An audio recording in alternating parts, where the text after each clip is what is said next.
May nga po Negros. Ini ang Digicast Negros 10. Ang nagapanguna nga napulo ka mga balita sa isla sa Negros ang amo ni kadulong sa inyo. Update niyo kami via Facebook, YouTube, kag sa KCAT Channel 11. Kag sumubatan niyo mga kami live sa FM station nga 91.1 FMR Bacolod. Kag yari na ang top 10 nga mga balita sa Negros subong nga adlaw.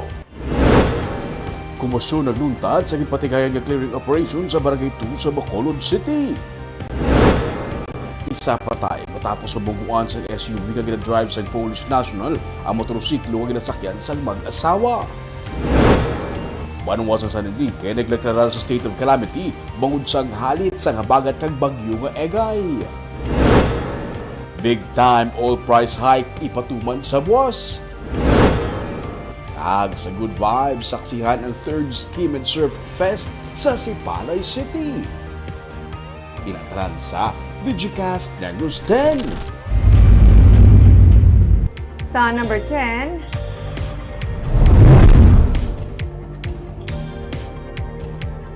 Tourism and Economic Gateway ang ginlunsar kainas ang aga sa Cabancalan City. Ang wakasyon ginsakdag mismo sa airport ang Santo Man sa charter anniversary sang syudad. May mga skydivers nga nagpasundayag sang ilang abilidad.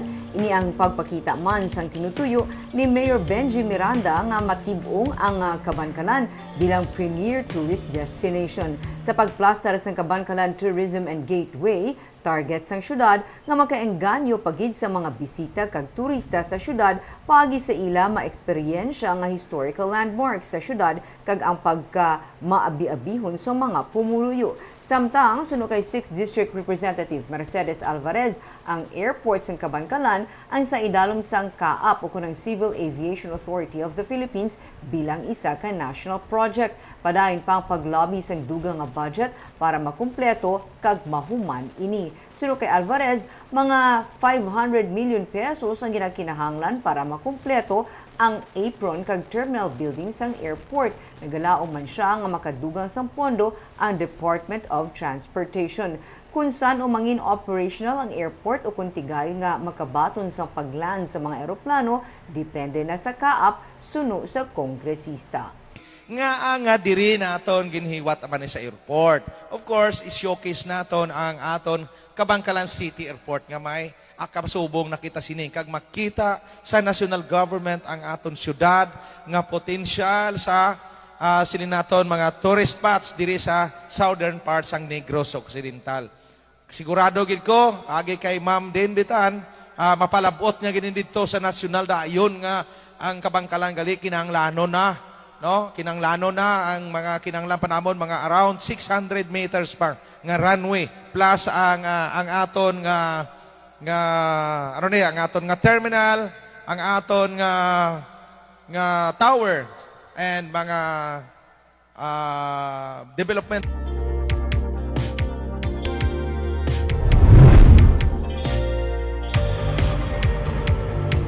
Sa number 9, mananagat nga taga Cadiz City nga nakaluwas matapos magpautaw-utaw sa tubig dagat sa sulod sang halos 2 ka adlaw ang nakapauli na.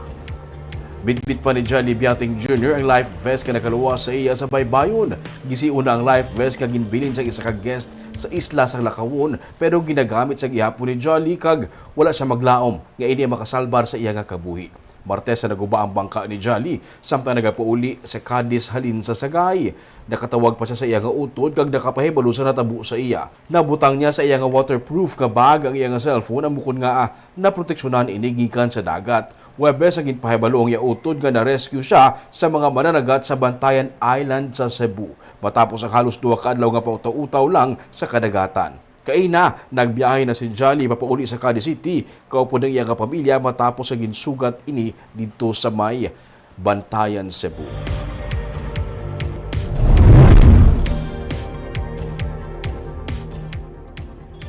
Sa number 8, pre-hospital emergency law ang ginaduso agud to mahandaan ang pagluntad sa trahedya kag kalamidad.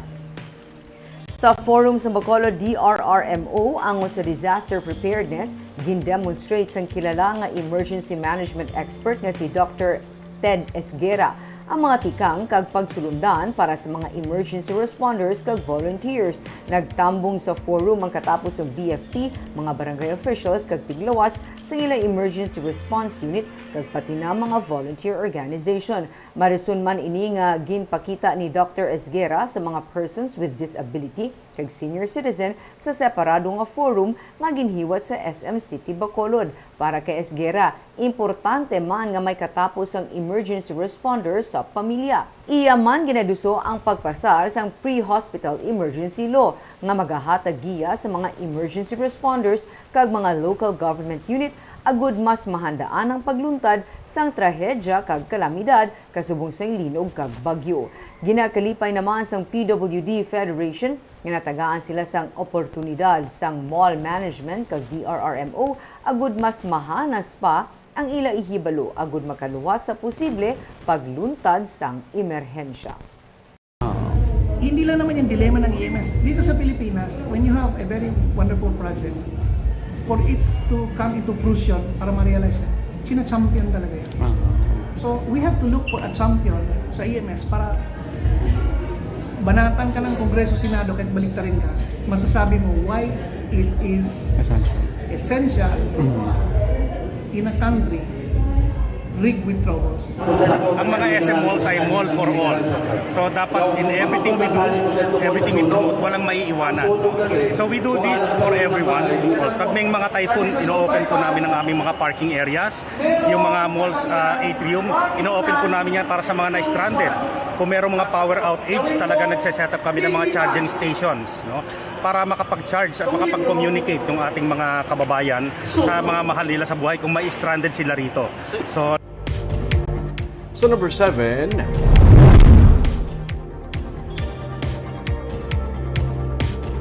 most wanted person sa Negros Oriental patay sa police operation kay Dasang Aga ang ipatigayon sa manukan ni Congressman Arnie Teves sa Bayawan City sa Negros Oriental. Patay si Alex Manegos Mayagma matapos ginaligar nga nagbato sa mga pulis sang arestuhon pinaagi sa warrant of arrest sa kaso nga 2 counts of murder kag pagsupak sa Comelec gun ban kay Dasang Aga sa barangay Malabugas, Bayawan City, Negros Oriental. Base sa blotter report sa PNP, sa gikatuan sa mga pulis, nagabot sa pusil si Mayagama pero naagaw ini sa mga pulis. Nagkuha pag ini sa nga pusil sa iyang sling bag, kaghana kung tani nga maniro gani napilitan ang mga pulis nga tiruhon siya. Initanan ang nakuhaan man sa video pinagi sa body camera sa mga pulis.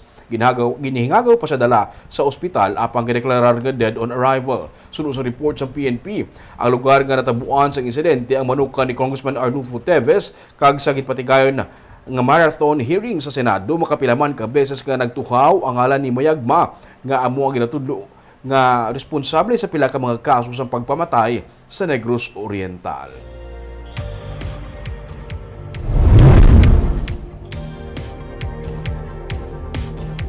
Sa number 6, sa Bacolod City, motorsiklo nga ginasakyan sang mag-asawa ang nabungguan sang SUV nga ginadrive sang isa ka Polish national.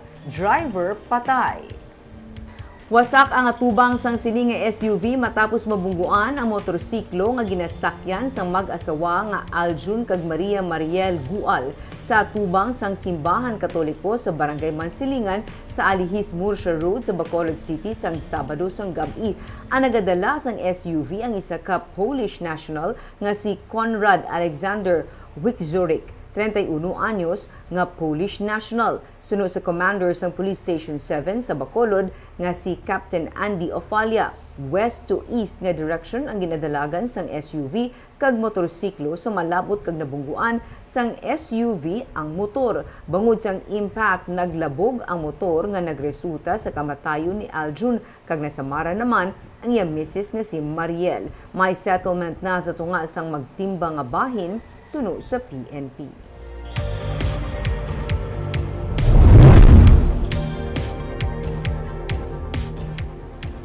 Sa number 5, Banuas sa San Enrique ang ginpaidalom na sa state of calamity bangod sang halit dalasang habagat at ipabaskog sang bagyo nga Egay. Sunod sa kay Mayor Gilson Tubelyara sa nagligad pa sila nga semana, nagdeklarar sa state of calamity. Sila ang ginigo sa flash flood. Ang mga coastal barangay naman ginigo sa mabaskog nga hangin. Patag ni Tubelyara, ang tubig baha gikan sa Carlota, Murcia, Bago, kag sa ila nagadaludo. Sa record sa Provincial Social Welfare and Development Office, 5,579 ka mga pamilya ang ginreport nga apektado. 16 ka mga balay ang totally destroyed sa Banwa, kag 426 naman ang partially damaged. Sila ang pinakadamo nga gina-report nga naapektuhan sa bungman nagubaan sang balay. Sa inisyal nga report, ini magdubo sa 10 milyones pesos ang kahalitan. Samtang 20 tanan ka mga banwa ang syudad sa Negros Occidental ang naapektuhan sang habagat. Si Senta ang totally destroyed nga mga balay sa probinsya, kag 1,585 ang partially damaged. 46.7 billion pesos naman ang kahalitan sa pananom, fisheries kag livestock. For the last several years, wala nang tabo sa amon, but this year, inang flash flood nag-igugid sa amon. Although nga kadali man lang, kaya we have prepared our rivers para nga madasig pagkuha ng tubig. So, wala man gani sa kaabot one day nagkuha man ang tungkuhan. Oo. Ang tubig. Pero gulpi lang nagbaha sa mga balay na sing long time ago wala na nagbaha.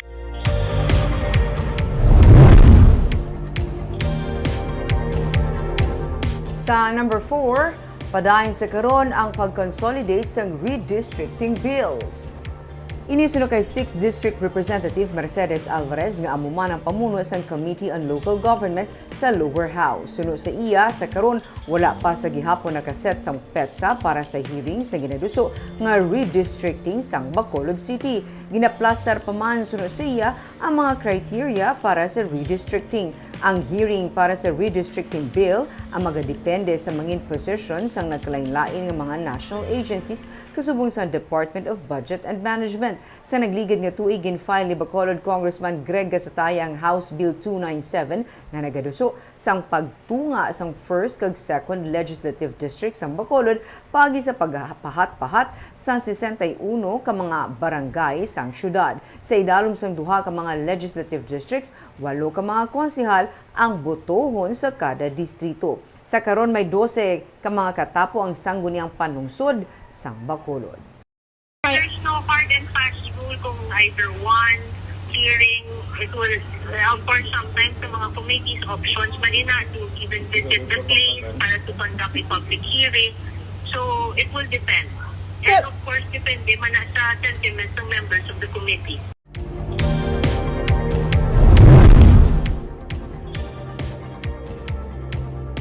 Sa number 3, masobra sa 3 pesos ang ikasaka sa bili sa kada litro sang diesel sa buwas. Samtang masobra naman sa 2 ka pesos ang kada litro sang gasolina.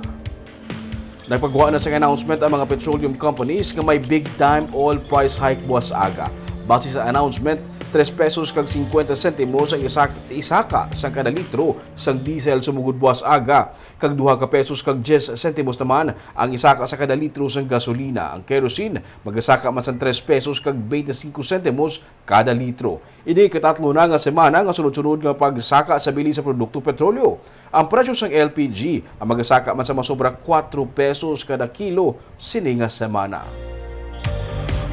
Sa number 2,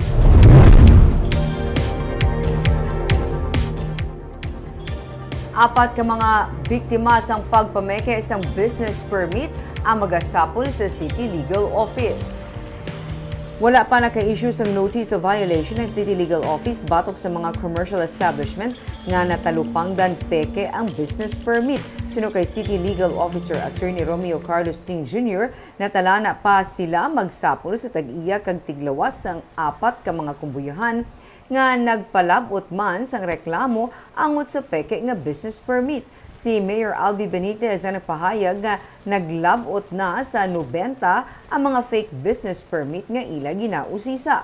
Nagapati man ang alkalde nga mahimo may sindikato nga imbulbado sa pihak sang nagapameke sang permits nga karon ila ginapaidalom sa preliminary investigation. kay para gikonsin ugid ang nag-fake sang permits. Bali pila sila attorney gaan mo notice. Apat sila Ang to. business establishment. Oo. Di ba 90 ka bilog? So, for apat pa lang ang gaan mo notice. Ang sa 90 ito yung pa-verify pa to namon gid sa kung paano sila na sa 92 daw tatlo pa lang na confirm na daw fake gid ang ang business permit. Kag sa numero 1 sa mga balita, subong adlaw.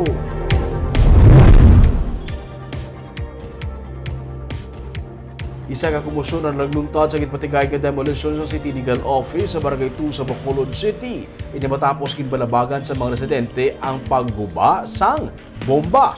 May report si Nico Delfin. Tama na! Tama na! Tama na! Sa video nga gikan sa City Legal Office, makitang paglabutan na isang pila ka mga residente sang purok ng pirong kagkatapo sang City Legal Enforcement Team sang Biyernes. Makita sa video si Junjun Miniao nga ginaligar ginpulihan sang enforcement team. Wala pa magayong pila sa lawas ni Miniao. Tuga sa mga igo sang bara nga ginaligar, iya naagom gikan sa mga nanakit nga katapo sang enforcement team. Si Miniao ang na-detain matapos ang komosyon nga nagluntad sang ginpatigayon ng demolisyon sang enforcement team sa 32 ka mga balay sa Purok Lampirong sa Barangay 2.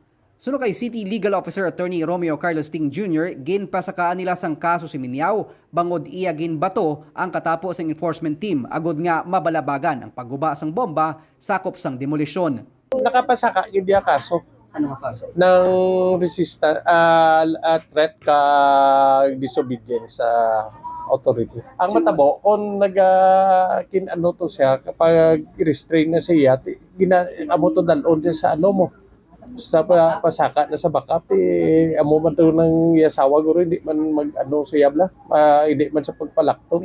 Ginpanginwala naman ni Miniao ang alegasyon batok sa iya. Suno sa iya, makita sa video kung paano siya ginkuga kaginpulihan sa enforcement team. Wala man makaluwas ang iya live-in partner nga gintiklod ni Ray Dimesana nga among nagpamuno sa demolition. Si Miniao ang magapasaka man sang reklamo batok sa enforcement team. Pwede man may laban kami sa rin. Tama ko mga ngayon ko na advice sa abogado naman. Matapos ang natabo nga komosyon, wala man anay gintandog sang demolition team ang bomba nga karon pa dayon nga ginagamit sa mga residente sa mga lugar. Ang demolition ang kabahin sa ginahimo sang syudad nga clearing operation sa mga sapa kag suba agod mahawanan ini para man mapahagan-hagan ang pagbaha sa syudad. Nico Delfin para sa DGCast Negros.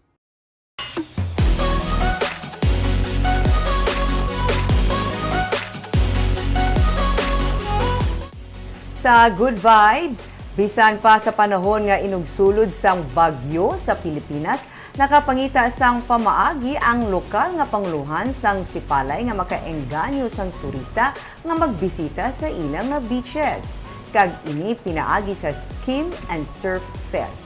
May report si Romeo Subaldo.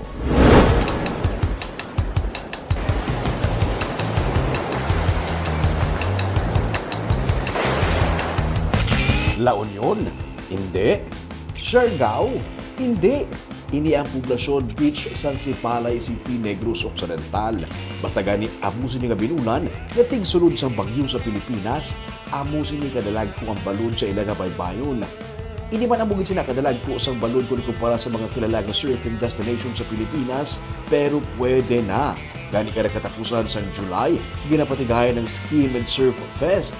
Sunod sa tourism officer sa Sipalay City nga si Jeric Lacson, luyang nila nga makaganyat sa gihapon sa mga turista nga magkanto sa Sipalay City bisan mabalon ang baybayon gani.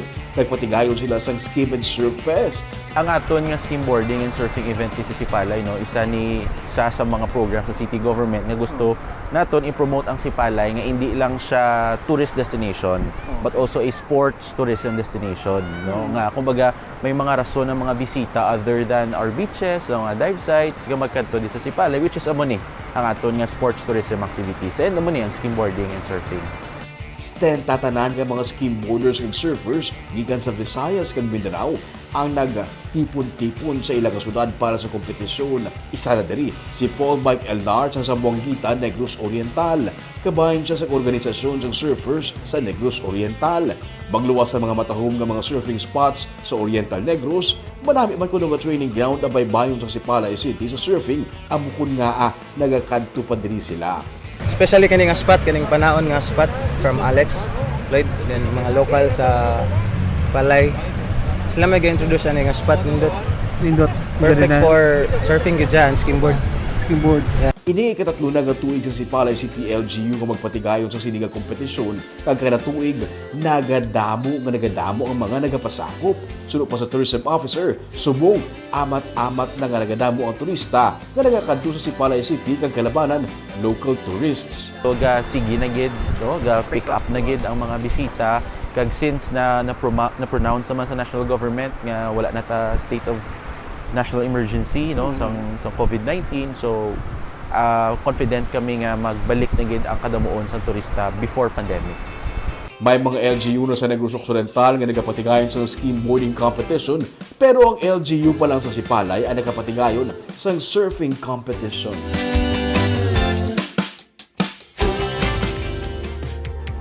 Pabati sa kapakita sila sa opportunity nga makainganyo sa gihapon sa turista bisan dalagko sang balod nga dapat ani off-season kung sa beach.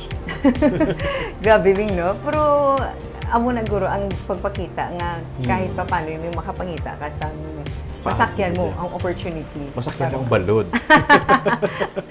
Kaaga mo ito mga balita sa Negros Subong nga adlaw. Kay man sa panahon karon importante nga may ihibalo ka sa nagkatabo sa imo nga palibot. Kung dapat balansa kay eksakto mga impormasyon. Parahan kami nga magapangalagad sa Negrosano. Nako si Barbara Mijares. Tugtub sa buwas, ako naman si Romeo Subaldo, mayong hapon.